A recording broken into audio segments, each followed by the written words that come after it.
The day has come. Yes, today is the day we found out that Epic the Musical will be turned into a fully animated movie. This is a great day for independent creators and animation as a whole. In fact, this whole year has been just an amazing year for indie media. We've gotten Avatar: The Last Airbender returning after 20 years, and that's had its problems, but whatever. And we've gotten The Amazing Digital Circus going to theaters, which is absolutely insane for a YouTube TV show. We've gotten Iron Lung making $50 million globally, Project Hail Mary coming out and being the best movie of the last decade. We've got the Fablehaven movie next year, A24 and Angel Studios just taking over the box office. And now we're gonna have an Epic the Musical movie. Like, what kind of world are we even living in anymore? It is absolutely insane that over the last 2 years, media has changed so much that there have just been massive fan bases blowing up instantaneously from creators who just started this with no backing and just wanting to make a good story. What is kind of crazy about this is that no one is covering this. Like, come on, this deserves to be talked about. If you haven't heard of Epic the Musical, you really need to. It feels wrong to say this, but it's kind of like if Hamilton and Les Mis had a baby. That's not a good analogy. And to Jorge Rivera Herons, the creator, I can't imagine how you must feel right now. Like, this guy has almost put an entire decade of his life into Epic the Musical and has released and produced all his songs. Not to mention, he did open casting for artists from around the globe, known and unknown, to be a part of this.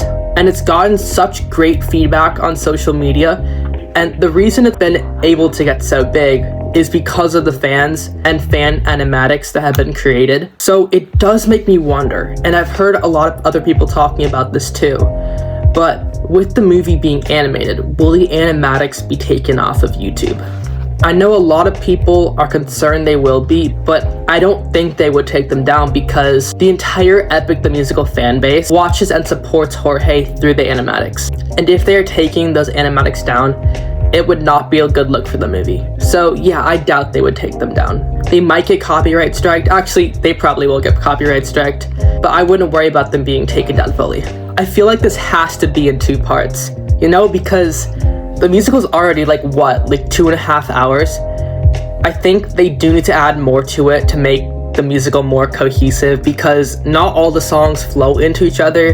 I do think they need to rework a couple of the songs, and that's not even a complaint. Out of the dozens and dozens of songs on the soundtrack, I can think of maybe 2 I don't love. That is wild. I have tons of respect for Jorge, but you know, for a movie, especially if it is animated, you do probably need to re-record a couple of the songs. Now, let's talk about probably their biggest competitor right now, that being the Odyssey movie. Epic the Musical does not have the kind of built-in fan base that Christopher Nolan's Odyssey will have, and that's a good thing and a bad thing. It's bad because Christopher Nolan's Odyssey movie is going to make $1 billion at the very least, no matter what they do. Because, you know, it's Christopher Nolan. It also has an A-list cast, and that's a movie you don't want to see at home. You're going to want to see it in theaters. Epic the Musical, however, won't have that kind of mainstream appeal. 1, because it's a musical, and 2, it's animated. But I do think this is a good thing because Epic the Musical is going to have to work to appeal to the mainstream, and their mainstream might include more of the Disney fan base instead. There is a very specific group of people that make up the Epic the Musical fan base. However, that is not really the same fan base that makes up the animation fan base as a whole. So if Epic wants to be commercially successful, they're going to have to appeal to both the animation and musical fan bases. This is a very good thing because this would mean they wouldn't be directly competing with Christopher Nolan's Odyssey. Because they chose to make it an animated movie, they can both exist at the same time and maybe even come out at around the same time. Although Epic probably won't be affected by this because it's probably not coming out for a couple years. But even if it did come out like next year, the Odyssey coming out right before the movie wouldn't affect Epic's profits. To be honest, if I was Epic the Musical, I think Disney should be more worried about Epic taking their audience. We haven't really gotten a Disney musical in a couple years, and the music from Epic is already loved and it's amazing. If I were Disney, I would be fighting to have ownership of the brand of Epic and have it be theatrically released in theaters and put on Disney Plus. Because if Disney gets their hands on Epic, I mean, Disney would be revitalized as a brand. We saw how successful Hamilton was on Disney Plus, and that wasn't even a movie, it was just a recording of the Broadway show. We don't know which company is releasing the movie, but we do know that Jerry Bruckheimer is producing it, and he does have very close ties with Disney. So if this goes the way I think Disney would be making a really good decision here. Because if this movie is good, and it probably will be if the animation is good, this wouldn't be just a win for Disney or independent creators or animation. Disney would have won the next great age of animation. Sure, Disney has always had the theatrical box office, but for animated TV, I would argue that Netflix and HBO and DreamWorks, honestly, had the majority of the critically praised animated TV shows. Netflix at least hosted most of the good animated shows for a while. Voltron, She-Ra, Troll Hunters, Dragon Prince, Race to the Edge, even shows like Boss Baby and Puss in Boots were all dominated by Netflix, even if they were created by other studios.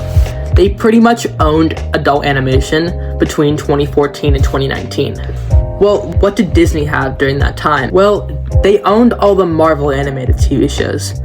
And I personally really like a lot of those shows because I grew up watching them, but they are incredibly disliked by most people. For a while, they did have shows like Gravity Falls and DuckTales and even The Owl House, but they canceled all those shows, unlike Netflix, which let their shows run for more than 4 seasons. Netflix, however, even if they did have good shows back in the day, since their deal with DreamWorks ended, Netflix really hasn't put out as good of animated TV shows, and it's left a gap that needs to be filled by another animation studio. And Epic does appeal to a wide variety of audiences. Epic would be enough for Disney to take a hold of the young adult animation and fully dominate it. Anyways, this video isn't about Disney, so let's get back on topic. Between this and The Amazing Digital Circus going to theaters, indie animation has pretty much exploded. Not just in animation or film, but across comics as well. Radiant Black and other Image Comics and Dark Horse Comics have been taking over, and so many shows and books are being adapted into movies like Fablehaven or Project Hail Mary. It is kind of weird how most of these adaptations of books and comics are from media released years ago, and I think I know the reason. The big franchises have always dominated the box office. This includes comic brands, those being DC and Marvel. I'm not saying Marvel and DC are just awful now, but they have lost their appeal with mainstream audiences. And like I said before, if companies like Marvel and DC are being lessened in the space, then comics like Invincible and Radiant Black can take over. I personally think that independent media is what will drive the box office once the blockbusters no longer make the money large studios need to be popular. And soon, they will all realize that people care more about the story being told than the IP it's connected to. The future of film will be indie media, and that's being proven more and more every day with studios like Angel, A24, and Glitch rising to the top. Either way, an Epic the Musical movie is a win for pretty much everybody. Independent creators have pretty much taken over popular media recently, and I don't think that's a bad thing at all. Make sure to let me know your thoughts on the Epic the Musical movie in the comments down below. When does a comet become a meteor? When does a candle become